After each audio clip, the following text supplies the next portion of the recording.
Hello दोस्तों, स्वागत है आप सभी लोगों का। तो ट्रांसफार्मर अपने लोग पढ़ रहे थे आज उसी से आगे अपने बात करेंगे कि ट्रांसफार्मर जो होता है वो नो लोड पर किस तरीके से व्यवहार करेगा, ट्रांसफार्मर लोड पर किस तरीके से व्यवहार करेगा। इसके अलावा ट्रांसफार्मर में लो हानियाँ होती है, ताम्र हानियाँ होती है, और ट्रांसफार्मर में ओपन सर्किट होगा, शॉर्ट सर्किट होगा। एक अपने संपूर्ण टेस्ट पढ़ने वाले हैं, तो जल्दी से आप लाइव आ जाए सभी लोग। दूसरी बात, इसकी जो PDF फाइल होगी या इसके जो क्वेश्चन होंगे, कल एक वीडियो अपलोड करने वाला हूँ मैं, जिसके अंदर आपको ट्रांसफार्मर से संबंधित इंपॉर्टेंट क्वेश्चन करवाऊंगा। तो आइए स्टार्ट करते हैं। तो ट्रांसफार्मर जो होगा वो नो लोड पर किस तरीके से काम करेगा उसके बारे में अपने देखेंगे। तो ट्रांसफार्मर के अंदर जब नो लोड होगा, इसका मतलब क्या होगा कि ट्रांसफार्मर जो होगा उसकी प्राइमरी वाइंडिंग तो किससे जुड़ी होगी? सप्लाई से। और इसकी जो सेकेंडरी वाइंडिंग जो होगी, कि सेकेंडरी वाइंडिंग जो होगी वो क्या रखेंगे? ओपन रखेंगे। इसका मतलब क्या हुआ कि ट्रांसफार्मर पर आपने किसी भी तरीके का कोई भी लोड नहीं जोड़ा। तो अब लोड नहीं जोड़ोगे तो इसका मतलब सेकेंडरी करंट का मान क्या होगा? I0 का मान तो क्या होगा? शून्य। इसका मतलब इसमें कॉपर लॉस नहीं होगा। इसका मतलब क्या होगा? आयरन लॉस होगा। तो पहली बात आपको ये याद रखना है कि नो लोड पर हमेशा कौन से लॉस होंगे? आयरन लॉस होंगे, लो हानियाँ होगी। और लो हानियों को ज्ञात करने के लिए आप लोग जो टेस्ट करते हैं वो कौन सा टेस्ट होगा? ओपन सर्किट टेस्ट होगा। यहाँ से सीधा आपको पता भी चल रहा है। दूसरी बात आपको क्या बात याद रखनी है कि इस समय जो ट्रांसफार्मर के अंदर जो नो लोड करंट होगी वो उसको बोला जाता है शून्य भार धारा। शून्य भार धारा जो होगी वो जो लोड करंट जो होगी उसका 2 से 5% होगा, मतलब बहुत कम करंट जाएगी। यानी कि शून्य भार धारा जो होगी, शून्य भार धारा जो होगी वो 2 से 5% क्या होगी? 2 से 5% क्या होगी? पूर्ण भार धारा का होगी। पहली बात तो आपको ये याद रखनी है, ठीक है। दूसरी बात देखो यहाँ क्या हो रहा है कि जब नो लोड करंट होगी तो इस करंट को क्या कहा जाता है? I0। और ये I0 होगी यहाँ शून्य नो लोड पर दो काम करती है। एक तो ट्रांसफार्मर के अंदर लो हानियाँ होगी, दूसरा ट्रांसफार्मर के अंदर चुंबकीय क्षेत्र उत्पन्न करने का काम करता है। इसका मतलब क्या हुआ कि ये जो नो लोड करंट I0 है यहाँ ये दो टुकड़ों में काम करेगी। तो इसका आप लोग फेजर डायग्राम से ही समझ पाओगे। तो इसका मैं नो लोड पर फेजर बता देता हूँ कि जैसे ये सप्लाई वोल्टेज होगी और यहाँ ये जो घटक हो गया इसको लिख देता हूँ मैं IW, और ये मैग्नेटिक करंट है इसको लिख देता हूँ IM, और ये जो क्या होगी? नो लोड करंट, शून्य भार धारा। तो शून्य भार धारा दो टुकड़ों में काम करेगी। एक तो ये घटक जो होगा इसको कहा जाता है एक्टिव कंपोनेंट और इसको कहा जाता है पैसिव कंपोनेंट। तो एक्टिव कंपोनेंट जो होगा, एक्टिव कंपोनेंट जो होगा ये काम क्या करेगा कि एक्टिव कंपोनेंट कौन सा घटक होगा? जो ट्रांसफार्मर के अंदर नो लोड पर लो हानियाँ क्या करता है? वहन करता है, या नो हानियाँ जिस घटक के कारण होते हैं उसको कहा जाता है एक्टिव कंपोनेंट, या हिंदी में इसको क्या लिखोगे? सक्रिय घटक। तो वह घटक जो काम क्या करता है, यह घटक काम क्या करता है? लो हानियाँ क्या करेगा? ठीक है, लो हानियाँ क्या करता है? प्रदर्शित करता है, या लो हानियाँ वहन करता है। पहली बात आपको याद रखना। दूसरी बात, जो दूसरा घटक जो होगा जिसको अपने ने क्या लिखा है? पैसिव घटक या पैसिव कंपोनेंट, और इसको आप लोग क्या लिख सकते हो? ठीक है, निष्क्रिय घटक। तो यहाँ ये जो घटक जो होगा ये काम क्या करता है? ये जो भाग होगा ये मैग्नेटाइजिंग घटक है, इसको चुंबकीय घटक भी कहा जाता है। और ये काम क्या करेगा? यहाँ पे चुंबकीय क्षेत्र उत्पन्न करने का काम करता है। यानी कि ये काम क्या करेगा? चुंबकीय क्षेत्र उत्पन्न करेगा, ठीक है। अब एक चीज़ देखो कि ये जो घटक मैंने आपको बताया था कि ये जो घटक है V1 जो है, यानी कि सप्लाई वोल्टेज होगी प्राइमरी के अंदर, तो ये दोनों क्या इन फेज है? इसका मतलब ये जो घटक होगा ये हमेशा क्या होगा? इन फेज होगा। यानी कि यह घटक क्या होगा? सप्लाई वोल्टेज के क्या होगा? सप्लाई वोल्टता के इन फेज होगा, इन फेज होगा। ये घटक होगा, ये देखो 90 डिग्री का डिफरेंस है ना। इसका मतलब क्या होगा? ये इसके 90 डिग्री क्या चलता है? पीछे चलता है। इसका मतलब क्या हुआ कि जो ये घटक जो होगा, चुंबकीय घटक जो होगा, जिसको आपने ने क्या बोला? निष्क्रिय घटक बोला है। तो यहाँ ये जो घटक जो काम क्या करता है कि ये इससे 90 डिग्री रहेगा। इसका मतलब इस घटक का पावर फैक्टर क्या होगा? हमेशा शून्य होगा। इसी कारण ये क्या करता है? ये घटक ऊर्जा खपत में भाग नहीं लेगा।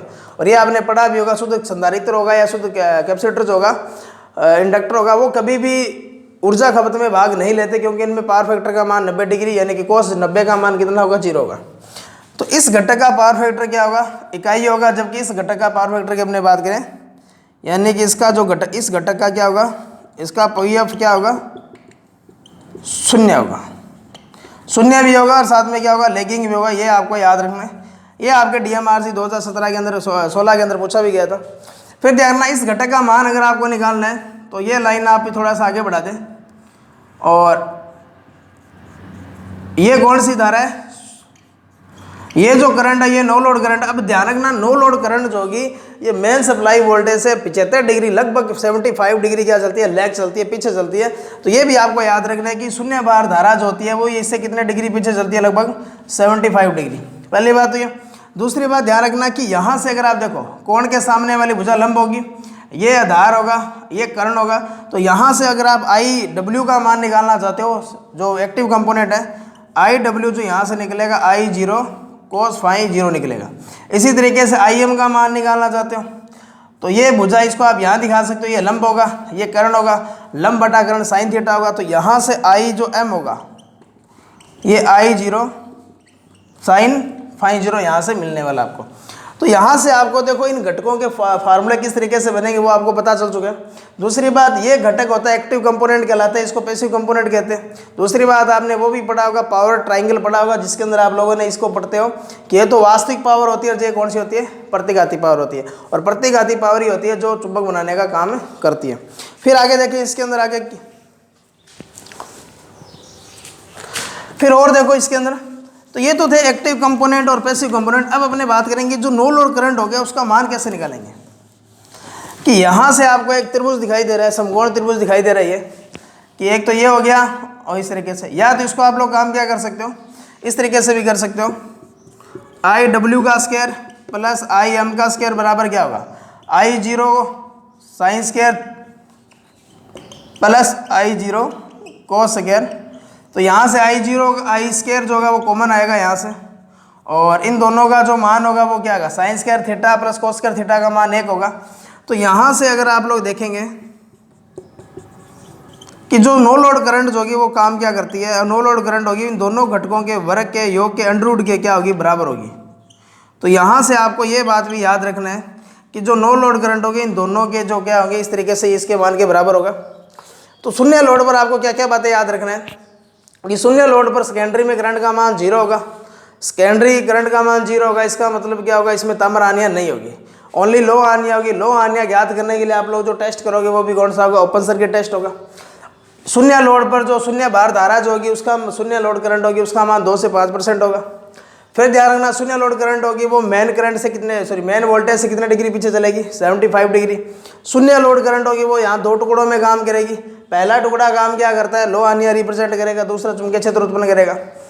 जो घटक लो आनिया प्रदर्शित करता है वो वोल्टेज की इन फेज होगा सप्लाई के, जबकि दूसरा क्या होगा 90 डिग्री पश्चगामी होगा। फिर ध्यान रखना कि इसका जो फार्मूला होगा वो आई जीरो कोस फाइन जीरो होगा और इसका क्या होगा आई जीरो साइन फाइन जीरो होगा। फिर आपको बात याद रखनी है कि जो ये शून्य लोड करंट होगा इन दोनों के वर्ग के योग के वर्गमूल के बराबर होगा। तो यहाँ से आपको ट्रांसफार्मर जो होगा वो नो लोड पर किस तरीके का बिहेव करता है वो बात पता चली है। अब अपने बात करेंगे कि ट्रांसफार्मर जब लोड पर होगा तब काम क्या करेगा। एक बात आपको यहाँ से भी पता चलती है कि ट्रांसफार्मर की प्राइमरी वाइंडिंग अगर आपको पावर फैक्टर पूछे वो हमेशा लैगिंग ही होगा, ध्यान रखना। लेकिन सेकेंडरी का जो होगा वो हमेशा पावर फैक्टर जो होगा वो लोड के अकॉर्डिंग चेंज होता रहता है। तो अब अपने बात करेंगे कि ट्रांसफार्मर जो होगा वो लोड पर किस तरीके से क्या करेगा, व्यवहार करेगा। तो ये बात जो थी ये ट्रांसफार्मर की नो लोड पर थी। तो नो लोड के अंदर बहुत सारी अच्छी अच्छी बातें हैं इसके अंदर, तो जो आप लोगों को एग्जाम के पॉइंट ऑफ व्यू से याद रखना है।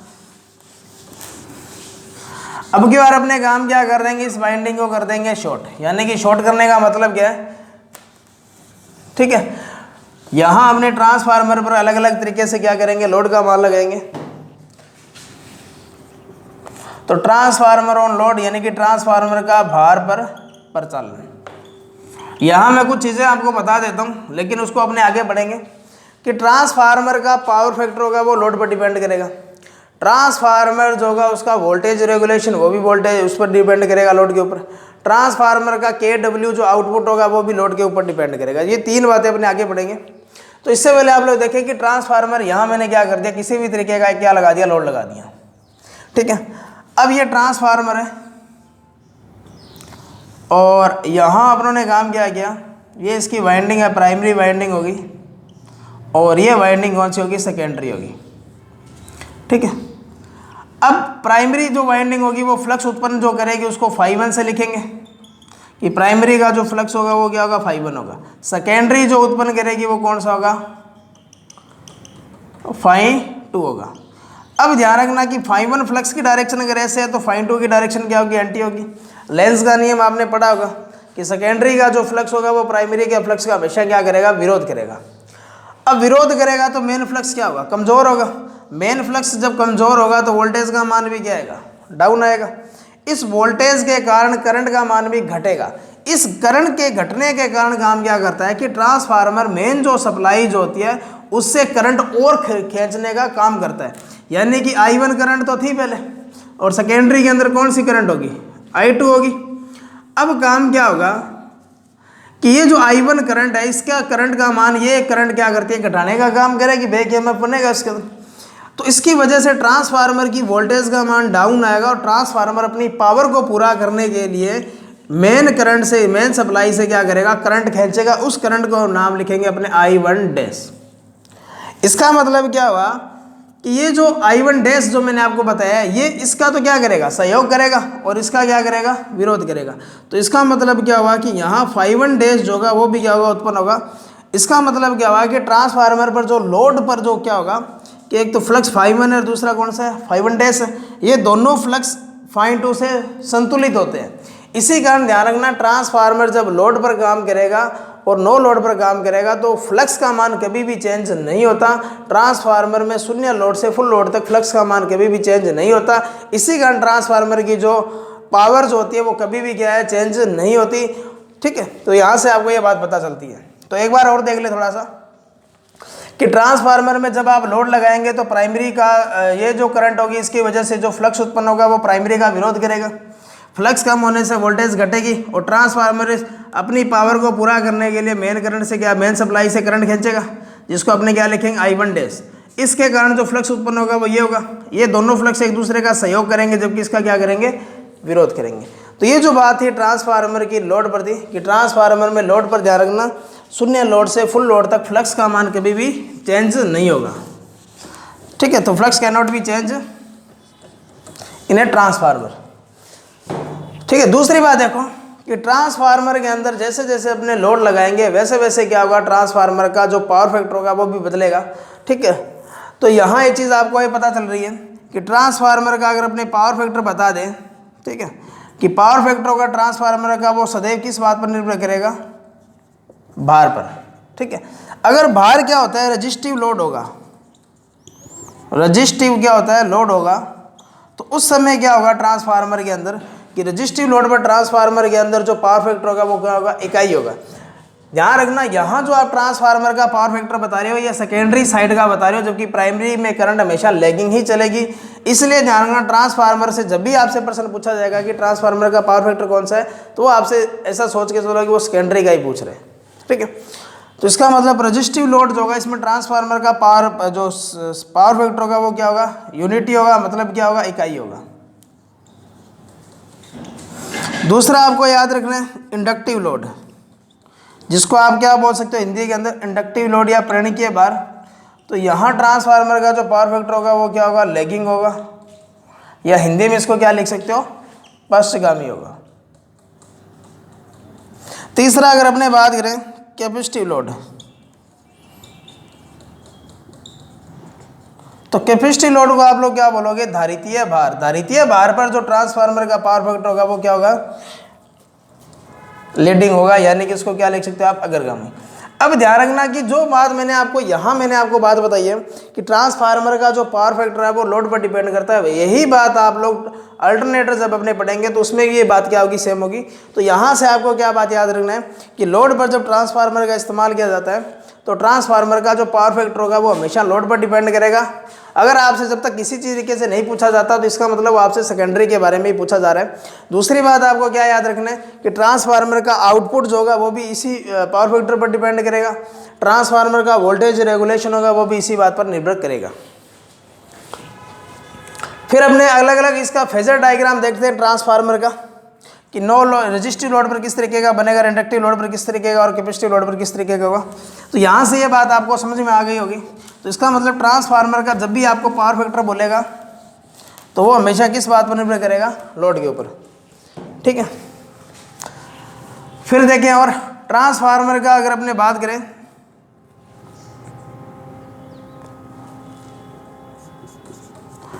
इससे पहले इसका फेजर डायग्राम आप लोग देख लें, ठीक है। फेजर डायग्राम के अंदर देखो क्या होगा, फेजर के अंदर क्या होगा कि एक तो रजिस्टिव लोड लगाया आपने, एक इंडक्टिव लोड लगाया, एक कौन सा लगाया, कैपेसिटिव लोड। तो रजिस्टिव लोड पर देखो किस तरीके का ये होगा, इसका रजिस्टिव हो गया और ये इंडक्टिव हो गया और ये कौन सा हो गया, कैपेसिटिव। तो जैसे ये मान लिया कि ट्रांसफार्मर के अंदर, जैसे आप लोगों ने जो ग्राफ बनाया था, आधा ग्राफ आपका यहाँ से सेम बनेगा सभी के अंदर इस तरीके से, ठीक है। ये मान लिया V1 है और इसके जो एंटी काम करेगा ये E1 होगा, ठीक है। इस तरीके से E2 यहाँ काम करेगा और इसको आप लोग इस तरीके से E2 लिख दें, ठीक है। ये V1 हो गया। अब ये V1 होगा, यहाँ जो मैंने आपको बताया था कि जो इसका जो मैग्नेटाइजिंग करंट घटक जो होगा, जिसको आप लोगों ने क्या लिखा था, IW, और इसकी वजह से जो करंट होगी वो कौन सी चलेगी, I0 लगभग मैंने आपको बताया था कि 75 डिग्री पीछे चलेगी। इसको थोड़ा सा आप लोग यहाँ नीचे की ओर दिखाते हैं I0, और ये भी इसके अंदर भी ये होगा I0, ठीक है, और यहाँ भी क्या होगा, I0। अब चेंजिंग कौन सा होगा कि ट्रांसफार्मर के अंदर जो सेकेंडरी का जो करंट होगा वो चेंज होगा, कि ट्रांसफार्मर के अंदर जो सेकेंडरी करंट होगा वो देखो क्या होगा, रजिस्टिव अगर क्या होता है, लोड होता है, तो ट्रांसफार्मर के अंदर जो सेकेंडरी करंट होगी I2 होगी वो इन फेज होगी। इसके अंदर क्या चलेगी, पीछे चलेगी, कि जैसे ये वोल्टेज है तो इसके अंदर क्या चलेगी, पीछे चलेगी। तो यहाँ सेकेंडरी के अंदर जो करंट होगी वो चलेगी पीछे, तो पीछे चलेगी, ये सेकेंडरी की वोल्टेज होगी, सॉरी इसके अंदर देखो I2 करंट होगी ना, वो इन फेज होगी, तो इसको तुम लोग क्या लिख सकते हो, I2, और इस I2 को आप इसको ऊपर दिखा सकते हो क्योंकि इन दोनों का अपने क्या लेंगे, वेक्टर योग लेंगे। इसी तरीके से ध्यान रखना कि यहाँ V1 होगा तो, और ये E2 हो गया, या सेकेंडरी का जो EMF होगा, इससे क्या चलेगा, पीछे चलेगी करंट, तो पीछे चलेगी तो आप लोग इसको बैक दिखा दें यहाँ पे I2, और यहाँ क्या होगी, वो करंट क्या चलेगी, आगे चलेगी, तो इसको आप लोग यहाँ आगे दिखा दें। अब काम क्या होगा कि एक तो नो लोड करंट होगी और एक लोड पर करंट होगी, इन दोनों का क्या होगा, सदिश योग होगा ना लोड पर, तो इस करंट को आप ऊपर दिखाएंगे, तो इन दोनों का जो वेक्टर योग होगा वो आप लोग यहाँ दिखाएंगे, ठीक है। ये इसका रिजल्टेंट करंट हो गया। यहाँ ये इसको I2 आपने यहाँ दिखाया, तो इसको आप लोग क्या कर दें, यहाँ दिखा दें, ठीक है। और इन दोनों का जो योग होगा, सदिश योग, वो कौन सा होगा, ये होगा, ठीक है। यहाँ ये I2 हो गया और ये क्या हो गया, I, फिर ये यहाँ पे है तो इसको आप लोग इधर दिखा दें, और इन दोनों का जो वेक्टर होगा वो कौन सा होगा, ये होगा। इसका मतलब क्या होगा कि इस तरीके से ट्रांसफार्मर के अंदर क्या होगा, जो अलग अलग लोड पर ट्रांसफार्मर के अंदर अलग अलग तरीके के वेक्टर बनेंगे। तो पहला जो वेक्टर मैंने आपको बताया है, जिसके अंदर आपको रजिस्टिव लोड का दिखाई दे रहा होगा, इस रजिस्टिव लोड के अंदर जो नो लोड करंट होगी वो तीनों के अंदर क्या होगा, सेम ही चलेगा। लेकिन जो सेकेंडरी का जो करंट होगा, सेकेंडरी का जो करंट होगा वही आपको थोड़ा सा यहाँ याद रखना है, ठीक है। फिर आगे देखें, फिर अपने बात करेंगे कि ट्रांसफार्मर जो होगा, इस ट्रांसफार्मर के अंदर अपने जो अलग अलग टेस्ट करते हैं, कि ओपन सर्किट टेस्ट करते हैं और एक क्या करते हैं, शॉर्ट सर्किट, वो किस लिए किया जाता है। तो इससे पहले अपने ट्रांसफार्मर के अंदर लॉसेज जो होंगे, कौन कौन से लॉसेज होते हैं उनके बारे में अपने देखेंगे,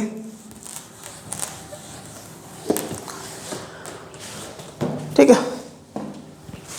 तो ट्रांसफार्मर के अंदर देखो, मशीन जो होगी, मशीन के अंदर हर तरीके से की जो मशीन होती है उसमें 3 प्रकार के लॉसेज होते हैं, जिसके अंदर एक लॉस आता है कॉपर लॉस, एक आता है आयरन लॉस और तीसरा आता है फ्रिक्शन लॉस। तो ट्रांसफार्मर के अंदर ऐसा कोई भी भाग नहीं होता जो घूमता हो, इसीलिए ट्रांसफार्मर के अंदर जो घर्षण हानि होती है वो बिल्कुल भी नहीं होती, चाहे आपको किसी भी प्रकार का ट्रांसफार्मर दे दे। दूसरी बात आपको याद रखना है कि इसी कारण इस ट्रांसफार्मर की एफिशिएंसी होती है वो मैक्सिमम होती है।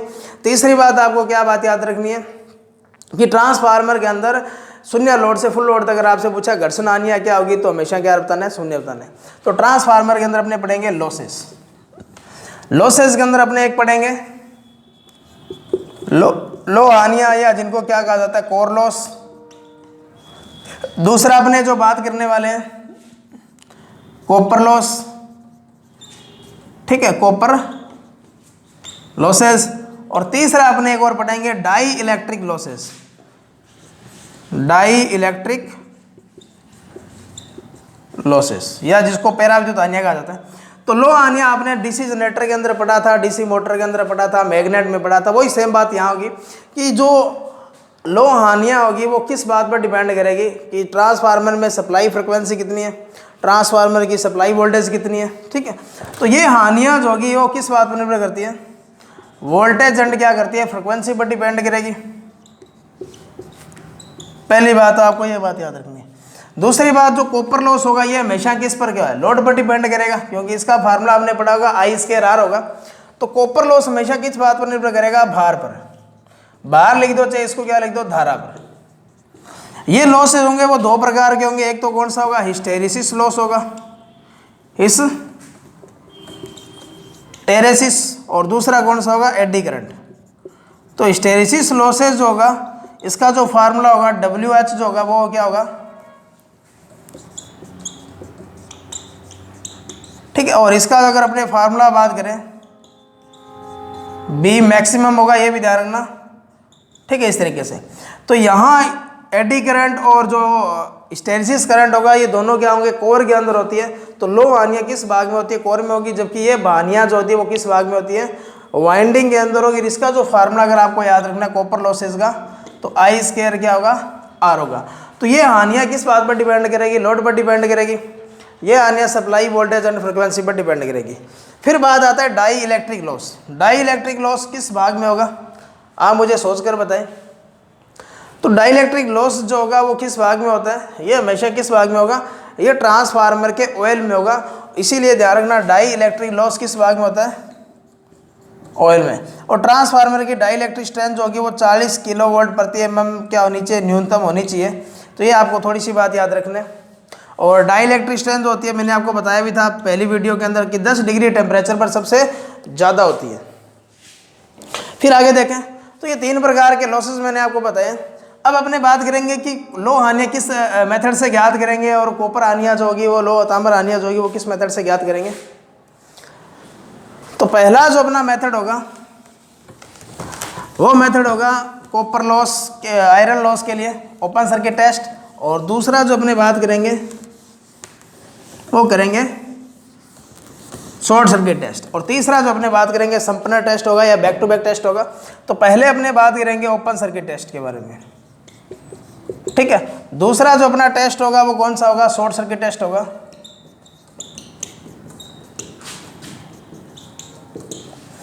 तो ओपन सर्किट टेस्ट का मतलब क्या होगा कि आपने सेकेंडरी को क्या कर दिया, ओपन कर दिया। वही बात जो भी मैंने आपको बात बताई थी, ठीक है। ओपन करेंगे ना, तो ये बात आपको थोड़ा सा ध्यान रखना है कि ट्रांसफार्मर की किस वाइंडिंग को ओपन रखा जाता है। तो यहाँ अपने इसको सप्लाई से जोड़ेंगे, और यहाँ वाट मीटर भी जोड़ेंगे कि ampere meter, volt meter, watt meter सभी तरीके का यहाँ जोड़ेंगे, ठीक है।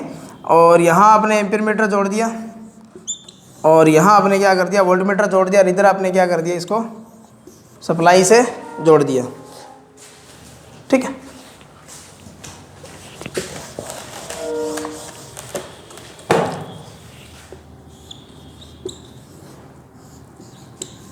ठीक है, ये वोल्ट मीटर हो गया। और यहाँ अपने क्या करेंगे, वाट मीटर जोड़ देंगे।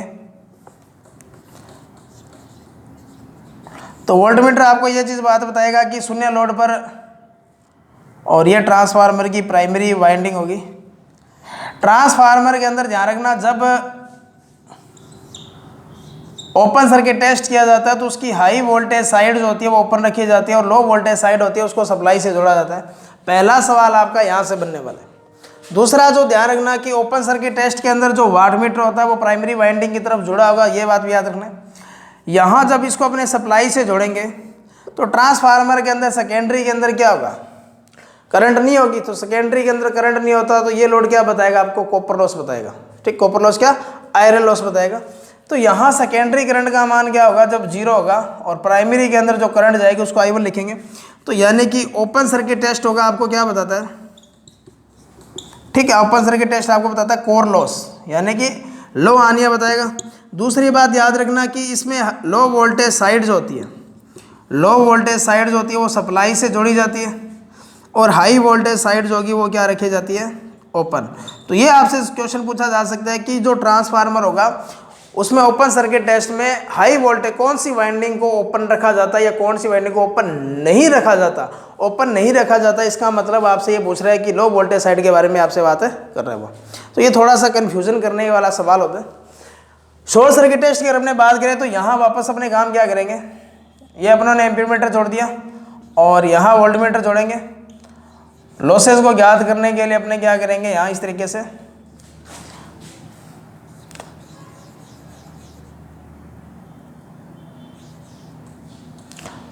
और इसके अंदर जो लो वोल्टेज साइड होगी उसको अपने क्या करेंगे, एक तार से क्या कर देंगे, शॉर्ट कर देंगे। अब इसके अंदर ध्यान रखना, जो ट्रांसफार्मर जो होगा, इस ट्रांसफार्मर को एक ऑटो ट्रांसफार्मर की सहायता से, ऑटो ट्रांसफार्मर की सहायता से, ये ऑटो ट्रांसफार्मर है, ठीक है। तो ऑटो ट्रांसफार्मर की सहायता से आप लोग काम क्या करेंगे, इस ट्रांसफार्मर को जो इसकी रेटिंग जो होगी प्राइमरी की, उस प्राइमरी की रेटिंग का आप कितना परसेंट देंगे, यानी कि रेटेड वोल्टता का कितना दिया जाता है, रेटेड वोल्टता का केवल 5% दिया जाता है। पहली बात आपको यहाँ से ये बात याद रखनी है कि रेटेड वोल्टेज का कितना भाग दिया जाता है, ओनली 5% ही दिया जाता है। क्योंकि अगर ज़्यादा वोल्टेज देंगे तो यहाँ जो वाट मीटर लगा होगा आपको वो लो तामर आनियाँ न बता करके आपको कौन सी आनियाँ बताएगा, लो आनियाँ। तो इसलिए आपको ये बात याद रखना है। फिर यहाँ देखें, इसके अंदर जो करंट दी जाती है ना, ठीक है, करंट दी जाती है वो 2 से इसका कितना दिया जाता है, फुल लोड का 2 से 5% दिया जाता है। ये जो टेस्ट किया जाता है ये किस चीज़ पर किया जाता है, ये रेटेड वोल्टेज पर किया जाता है, और जबकि ये जो टेस्ट किया जाता है ये रेटेड करंट पर किया जाता है, ठीक है। तो ये बात आपको याद रखना है। दूसरी बात ध्यान रखना, इसके अंदर जो हाई वोल्टेज साइड जो होती है, हाई वोल्टेज साइड जो होती है उसको तो किससे जोड़ा जाता है, सप्लाई से जोड़ा जाता है। और जो लो वोल्टेज साइड जो होगी उसको आप किससे जोड़ेंगे, किससे जोड़ेंगे, उसको क्या करेंगे, शॉर्ट किया जाता है। तो ये बात आपको याद रखना है। और ये टेस्ट क्या बताता है आपको, कॉपर लॉस बताता है। तो यहाँ से आपको ये बातें याद रखनी है कि ट्रांसफार्मर के अंदर ओपन सर्किट टेस्ट होगा वो क्या चीज़ बताता है, शॉर्ट सर्किट टेस्ट होगा वो आपको क्या बताएगा। और यहाँ से आपको देखो, ओपन सर्किट टेस्ट आपको कोर लॉस बताता है, और लो वोल्टेज साइड जो होगी उसको आप लोग काम क्या करेंगे, सप्लाई से जोड़ेंगे, और हाई वोल्टेज साइड को ओपन रखा जाता है। दूसरी बात, करंट जो होगा वो 2 से 5% दिया जाता है, रेटेड वोल्टेज पर ये टेस्ट किया जाता है। शॉर्ट सर्किट टेस्ट की अगर हमने बात करें तो जो सेकेंडरी जो होगी उसको आप लोग काम क्या करेंगे, लो वोल्टेज साइड होगी उसको आप क्या कर देंगे, शॉर्ट कर देंगे। रेटेड वोल्टेज का 5% दिया जाता है, और ये टेस्ट रेटेड करंट पर किया जाता है। हाई वोल्टेज साइड जो होगी उसको सप्लाई से जोड़ेंगे, जबकि लो वोल्टेज साइड होगी उसको आप क्या करेंगे, शॉर्ट करेंगे। और ये टेस्ट आपको क्या बताता है, कॉपर लॉस। अब जो अपने बात करने वाले ट्रांसफार्मर का अगला टेस्ट है जिसको कहा जाता है संपनर टेस्ट या बैक टू बैक टेस्ट, वो क्या होता है उसके बारे में देखेंगे। दोस्तों जैसा कि आपको ये टेस्ट आपको दिखाई दे रहा होगा कि इसके अंदर इसको संपनर टेस्ट और बैक टू बैक टेस्ट या रीजनरेटिव टेस्ट भी कहा जाता है, ठीक है। यह क्या कहा जाता है, रीजनरेटिव टेस्ट भी इसको कहा जाता है। तो ये इसके अलग अलग तीनों नाम हैं। इस टेस्ट का इस्तेमाल देखो किस लिए किया जाता है,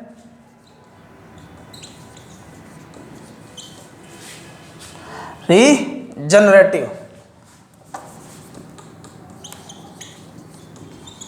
इस टेस्ट के अंदर देखो काम क्या किया जाता है, इस टेस्ट के अंदर आप लोग लो आनियाँ और तामर आनियाँ दोनों एक साथ याद करोगे। वोल्टेज रेगुलेशन भी निकाल सकते हो इससे आप लोग, और टेम्परेचर जो होता है वो भी आप लोग इससे फाइंड आउट कर सकते हो, ठीक है। इसकी एफिशिएंसी भी मेजर कर सकते हो। तो इस टेस्ट से आप लोग क्या क्या याद कर सकते हो, पहली बात तो आपको ये पता होना चाहिए कि आप लोग काम क्या कर सकते हो, कोर लॉस निकाल सकते हो, कॉपर लॉस निकाल सकते हो, ठीक है। एफिशिएंसी निकाल सकते हो, दक्षता जिसको आप लोग कहा जाता है हिंदी के अंदर, ठीक है, एफिशिएंसी। और आप लोग वोल्टेज रेगुलेशन निकाल सकते हो, वीआर, और इसका टेम्परेचर भी के अंदर इसके अंदर आप लोग बता सकते हो। तो स्थिर अवस्थाओं के अंदर आप लोग ये सारी चीज़ें इससे आप लोग याद कर सकते हो। तो अब जो अपने बात करने वाले हैं कि इस टेस्ट को किस तरीके से किया जाता है, इसके अंदर 2 ट्रांसफार्मर लिए जाते हैं। जो मेन ट्रांसफार्मर होते हैं सिंगल फेज के ट्रांसफार्मर होंगे, और यहाँ जो आपको ये ट्रांसफार्मर दिखाई दे रहा है ये रेगुलेटिंग ट्रांसफार्मर होता है, और ये हमेशा इसकी सेकेंडरी को, इन ट्रांसफार्मर की जो सेकेंडरी होती है उनको देने के, वोल्टेज देने के लिए इसका इस्तेमाल किया जाता है। यहाँ एक वाट मीटर ये, एक वाट मीटर ये, एक वोल्ट मीटर ये रहा, एक ये रहा, एक ये रहा, एक ये रहा, यानी कि जितने भी आपको उपकरण दिखाई दे रहे हैं सभी जो होगी क्वांटिटी होगी उनकी 2-2 होगी। अब इस टेस्ट को कैसे किया जाता है, अगर आपको काम क्या करना है, इसके अंदर आपको कोर लॉस बताना है, इसका मतलब सेकेंडरी के अंदर करंट क्या होनी चाहिए, 0, यही होना चाहिए। तो इसलिए इसके अंदर क्या करेंगे, इन दोनों का जो फ्लक्स होगा, क्योंकि दोनों ट्रांसफार्मर की रेटिंग टर्न प्रति घात जो होगा वो भी सेम होगा, वोल्टेज रेशो भी सेम होगा, A to Z तक इनकी जो वैल्यू होगी वो सभी की सभी सेम होगी। ये बात आपको इस टेस्ट के अंदर मोस्ट इंपॉर्टेंट याद रखनी है। केवीए रेटिंग सभी चीज़ इसकी बराबर होगी। तो दोनों को अपने काम क्या करना है, वोल्टेज इसकी जीरो करनी है। तो इन दोनों का फ्लक्स इस तरीके से कर दें कि वोल्टमीटर की रीडिंग क्या आ जाए जीरो। तो इसको, इस कुंडलियों को मैं इसको यहाँ जोड़ देता हूँ और इसको मैं क्या कर देता हूँ यहाँ। तो इन दोनों का जो फ्लक्स होगा वो एक दूसरे के एंटी काम करेगा और दोनों का फ्लक्स होगा वो बराबर मात्रा में होगा। इसका मतलब वोल्टमीटर V2 की रीडिंग क्या होगी इस समय, जीरो। इसका मतलब यहाँ रीडिंग जीरो होगी, इसका मतलब इसमें करंट नहीं हो जाएगी, क्योंकि ये क्या होगा, ओपन की तरह काम करेगा। सेकेंडरी करंट का मान क्या होगा, ये भी जीरो होगा। इस समय जो यहाँ जो वाटमीटर लगा, W1 वाटमीटर लगा, ये आपको क्या बताता है इस समय, कोर लॉस बताएगा, ठीक है। और इस समय ये स्विच S1 जो स्विच होगा वो भी ओपन रहेगा, ये भी ध्यान रखना। इस समय ये स्विच S1 जो होगा वो ओपन रहेगा। फिर ध्यान रखना, इस टेस्ट को जब अपने क्या करते हैं, कॉपर लॉस ज्ञात करने के लिए करेंगे। तो कॉपर लॉस ज्ञात करने के लिए करेंगे तो इन टर्मिनलों को अपने क्या करेंगे, थोड़ा सा चेंज कर देंगे कि अब की बार इन टर्मिनलों को इस तरीके से जोड़ेंगे। तो इन दोनों का फ्लक्स क्या होगा, जुड़ने वाले स्वभाव का होगा। इस समय V2 की कुछ ना कुछ रीडिंग होगी। फिर अपने काम क्या करेंगे, यहाँ स्विच को ऑन कर देंगे और इसकी सहायता से, इस सेकेंडरी के अंदर रेगुलेटेड ट्रांसफार्मर की सहायता से वोल्टेज को अप्लाई किया जाता है। इस समय यहाँ जो वाटमीटर आपको दिखाई दे रहा है, ये जो वाटमीटर होगा ये इस समय क्या बताता है आपको, कॉपर लॉस बताता है। तो इस टेस्ट से आप लोग दोनों के मान ज्ञात कर सकते हो कि ट्रांसफार्मर के अंदर कोर लॉस क्या होगा और कॉपर लॉस क्या होगा। एफिशिएंसी आप लोग निकाल सकते हो, जब आपने हानियां निकाली तो आप लोग एफिशिएंसी भी निकाल सकते हो। वोल्टेज रेगुलेशन निकाल सकते हो कि ट्रांसफार्मर पर शून्य लोड पर कितना यहाँ वोल्टेज थी, सेकेंडरी की लोड पर कितनी आ रही है, ठीक है। तो इस तरीके से आप लोग ये मान के इनसे ज्ञात कर सकते हो। अब अपने जो बात करेंगे कि ट्रांसफार्मर जो होगा उसका वोल्टेज रेगुलेशन क्या होगा। तो पावर फैक्टर आप लोगों ने पढ़ ही लिया कि पावर फैक्टर जो होगा, इससे पहले रेटिंग पढ़ लेते हैं कि ट्रांसफार्मर का जो पावर फैक्टर होगा वो किस बात पर निर्भर करेगा। और ट्रांसफार्मर का पावर फैक्टर होगा वो हमेशा लोड पर डिपेंड करेगा, अलग अलग लोड पर अलग अलग होगा ये। तो ट्रांसफार्मर की रेटिंग देखो,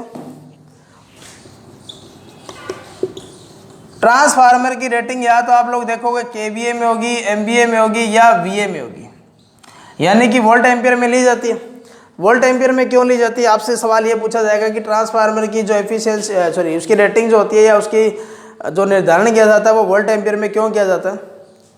तो इसके पीछे रीजन ये है कि लो हानियाँ जो होती है वो किस बात पर निर्भर करती है। तो ट्रांसफार्मर के अंदर लो हानियाँ होती है वो किस पर निर्भर करती है, वोल्टेज पर। और जो तांबर हानियाँ जो होगी, जिसको आप लोग कॉपर लॉस बोलोगे, वो किस बात पर निर्भर करेगी, करंट पे ऊपर।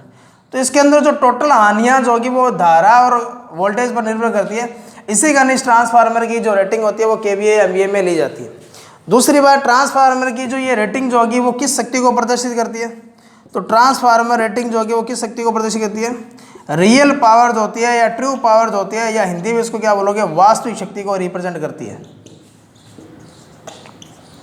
ठीक है। फिर ध्यान रखना, ट्रांसफार्मर की जो पावर जो होगी, एक तो प्राइमरी वाइंडिंग होगी और एक कौन सी होगी, सेकेंडरी वाइंडिंग होगी। दोनों तरफ इसकी पावर क्या रहती है, क्या रहेगी, पावर सेम रहेगी, अलग अलग होगी, सेम ही होगी ना, क्योंकि ट्रांसफार्मर जो होता है वो पावर का चेंजिंग नहीं करता। तो इस चीज़ को आपको थोड़ा सा यहाँ ध्यान रखना। तो ये बात थी ट्रांसफार्मर के अंदर पावर की। फिर देखें कि ट्रांसफार्मर की जो एफिशिएंसी होगी, दक्षता जो होगी, वो किस तरीके से निकालेंगे। तो ये तो था ट्रांसफार्मर की रेटिंग। अब अपने जो बात करेंगे ट्रांसफार्मर के अंदर, इसके अलावा सीटीपीटी जो होंगे उनकी जो रेटिंग जो ली जाती है वो वोल्ट एम्पियर में ली जाती है, या छोटा ट्रांसफार्मर होगा उसकी रेटिंग वोल्ट एम्पियर में ही होगी। अब अपने जो बात करेंगे वो बात करेंगे ट्रांसफार्मर की एफिशिएंसी के ऊपर। तो ट्रांसफार्मर की दक्षता के ऊपर बात करेंगे। देखो, ट्रांसफार्मर की दक्षता क्या होगी, एफिशिएंसी क्या होती है, आउटपुट बटा में क्या होगा, इनपुट होगा। और ये आपने पढ़ा होगा कि अगर आपका 100 नंबर का टेस्ट होता है, अगर आपके 80 नंबर आते हैं तो आपकी एफिशिएंसी कितनी होगी, 80%। तो आपका इनपुट कितना था, 100 नंबर का था, और आपने आउटपुट कितना लिया उसमें, 80। तो इसका मतलब एफिशिएंसी हमेशा क्या होगी, ऊपर आउटपुट आएगा, नीचे क्या होगा, इनपुट होगा। तो इसको देखो किस तरीके से आप लोग लिख सकते हो। जैसे आपका 10 नंबर का टेस्ट हुआ और आपने 8 नंबर लिए, तो 10/8 हो गया। इस 8 को आप लोग ऐसे भी तो लिख सकते हो ना, 10-2। इसका मतलब इनपुट में से लॉसेस अगर माइनस कर देते हैं, इसको आप इस तरीके से भी लिख सकते हो, इनपुट माइनस लॉसेस बटा में क्या लिख सकते हो, इनपुट। इंटू क्या लिख सकते हो 100। और किस तरीके से लिख सकते हो, इस 10 को आप लोग 8 तो ऐसे पढ़ाइए, इसको 8 + 2 लिख सकते हो। मतलब नीचे क्या लिख सकते हो, ऊपर तो आउटपुट आएगा ही, नीचे क्या लिख सकते हो, आउटपुट प्लस लॉसेज। तो आपको फार्मूले में से जब भी किसी भी तरीके से आपको क्वेश्चन जो है पूछा जा सकता है कि शक्ति दक्षता का सही सूत्र निम्न में से कौन सा है कौन सा नहीं है, तो आपको जरूरी नहीं है आपको आउटपुट और इनपुट का याद रखना है, इस तरीके से भी आपको पता होना चाहिए। अब ट्रांसफार्मर का जो आउटपुट होगा वो केवीए रेटिंग उसकी कितनी है और उसका पावर फैक्टर कितने है, और नीचे इनपुट होगा वो क्या आएगा, ठीक है, इनपुट क्या होगा, KVA rating plus copper loss plus iron loss into क्या आएगा 100। तो ये आपको दक्षता का फार्मूला आपको यहाँ से याद रखना है। इसका मतलब आपको एक बात और पता चल रही है कि ट्रांसफार्मर का जो आउटपुट होगा वो केवीए इंटू कॉस फाई है। तो इसका मतलब ये हुआ कि केवीए कौन सी पावर होती है, वास्तविक या प्रतिभासी, तो यह आभासी पावर होगी, प्रेजेंट पावर होगी, जबकि क्या होगा पावर फैक्टर। तो यहाँ से आपको एक बात और पता चल रही है कि ट्रांसफार्मर जो होगा उसका आउटपुट किस में होगा, KW में होगा। दूसरी बात आपको याद रखना है कि ट्रांसफार्मर की जो एफिशिएंसी होगी वो 95 से 99% या 98% तक होगी। जितनी भी मशीनें सबसे ज़्यादा जो एफिशिएंसी देने वाली जो युक्ति है वो कौन सा है, ट्रांसफार्मर ही है। तो इसके अंदर आपको इतनी बात याद रखना है। फिर एक चीज़ और देखें, ट्रांसफार्मर की अधिकतम दक्षता की शर्त क्या है, कि ट्रांसफार्मर जो होगा वो अधिकतम दक्षता पर कितनी एफिशिएंसी क्या अधिकतम दक्षता वो कब देगा। न्यूमेरिकल देखो यहाँ मैं नहीं करवाऊंगा, न्यूमेरिकल का अपने अलग चैप्टर पढ़ने अलग क्लास लगाएंगे जिसके अंदर अपने न्यूमेरिकल करेंगे ओनली। तो इसके अंदर जो मैक्सिमम एफिशिएंसी की जो शर्त होगी अधिकतम दक्षता की अगर अपने बात करें, तो ये जो कंडीशन आप लोगों ने हर चीज़ के अंदर पढ़ा है, चाहे आपने जनरेटर पढ़ा है तो भी आएगा, मोटर पढ़ा है तो भी आएगा, चाहे आपने 3 फेज मोटर पढ़ी है तो भी आएगा, कि अस्थिर हानियाँ जो होगी, अस्थिर हानियाँ बराबर क्या होगी, स्थिर हानियाँ। या तो ऐसे लिखा आ सकता है, या चल अचल आ सकता है, स्थिर वेरिएबल आ सकता है, सॉरी वेरिएबल कांस्टेंट आ सकता है। तो अस्थिर हानियाँ कौन सी होती है, ताम्र हानियाँ, और स्थिर हानियाँ कौन सी होगी, लो हानियाँ।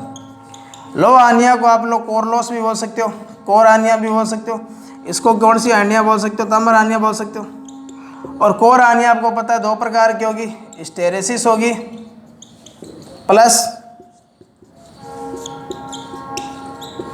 हिस्टेरेसिस प्लस क्या होगी,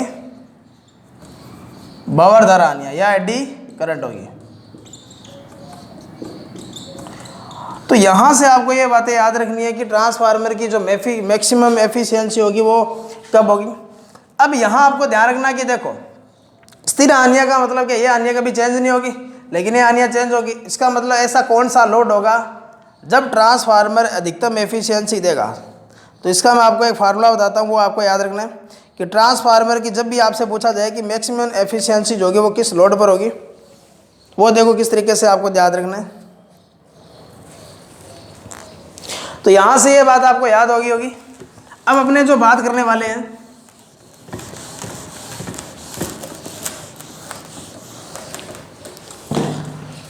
ठीक है, यानी कि अधिकतम दक्षता पर ट्रांसफार्मर का भार क्या होगा, अधिकतम दक्षता पर भार।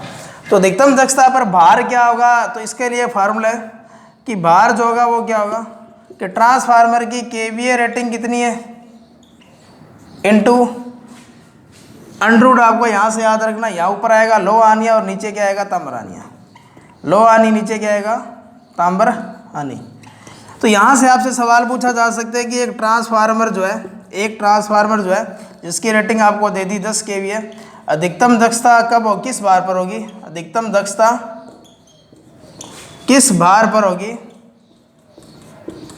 ठीक है, किस भार पर होगी। यदि लो हानियाँ आपको दे दें, यदि आयरन लॉस आपको दे दिया, जैसे मान लिया कितना दे दिया 100 दे दिया, 100 वाट दे दिया, और कॉपर लॉस जो है वो कितना दे दिया, ठीक है, WC लिख देता हूँ उसको यहाँ पे, WC जो है आपको यहाँ दे दिया 400 वाट।